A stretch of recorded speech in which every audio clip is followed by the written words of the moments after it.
So let's quickly go through this code now where we have modified our text generation function. We want to take all the knowledge that we have just gained here to increase a bit of randomness, right? So we are going to need the temperature, top K as well.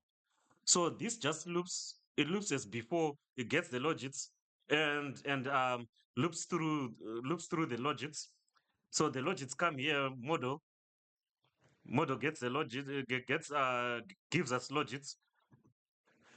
And then we just look at the last one because there's no need for us to look at every other one. We want to print them, right? So we can look at just the last one. Focus on the last step, right? And then this is new. We are filtering out with the top K sampling.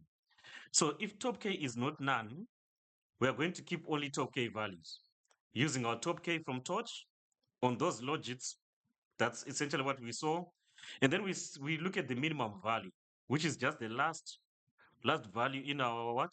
In our top K logits, because we know that the last value is the minimum because this top K returns them in descending order.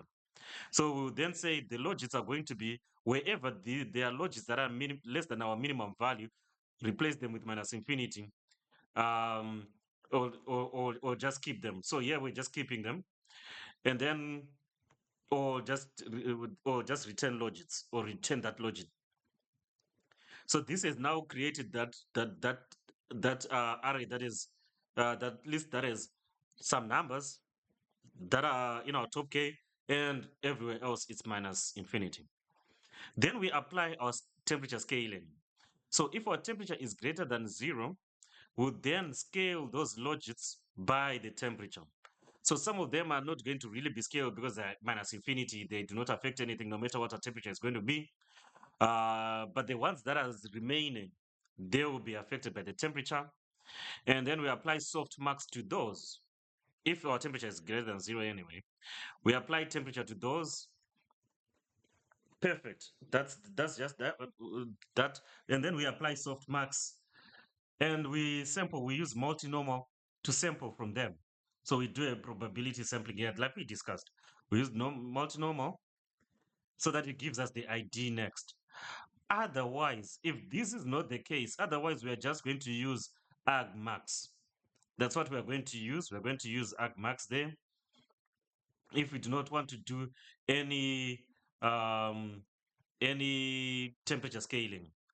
So here we are going to use our logits, and then we can use argmax on our logits if we do have a top K. So just follow the code. The code is just generating logits, and then we'll jump into temperature if we are doing temperature. If we are not, we can do top K, we just argmax if we're not doing temperature. Or if we're not even doing top K, we can just say from logits, we jump straight to the normal logits that we have been using. We just have the logit anyway. We just have the logit. We have the logit, and then we just skip all this part here. We skip all this part, and if that ID next is not end of is equal to the end of sequence ID, then we break. Otherwise, we are just going to continue. But just read this code. I hope it makes sense. I hope it just makes sense. But yeah, that's what we are doing. That's what we're doing. Applying top K, applying temperature if we have it, and then we calculate what the ID next is going to be. Right? ID next is going to be. That's it. And then we, same as before, we append that sampled ID to the running sequence that we already have, concatenated IDX plus the IDX next. And that's the result.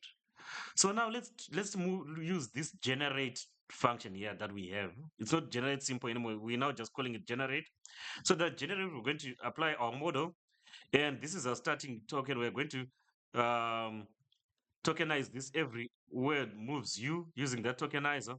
And we want to generate 50 new tokens. And we're going to use the GPT to generate our logits with our context length. And we're going to have the top 25, and a temperature of 1.4. That's what we have. You can play around. I would encourage you to play around. So our output then says every effort moves you began to happen a little while our such a sketch of enough. It's not really doing well. It's not doing well, but again, we are using a model that is not very well tuned, and that is as you can see what is coming up now. Loading and saving model weights in PyTorch. Because our model here, we just trained in quotes, our model, we just that the verdict. It's not doing well.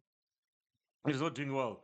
Let's now load weights that that we will download from OpenAI, because we know that they trained GPT-2 for lots and lots of money, but thank goodness they released the weights. So we can have our architecture that is just like this one here, that is not good at all, but then replace our weight matrices by the weights from OpenAI. Let's see how we are going to do that in the next video.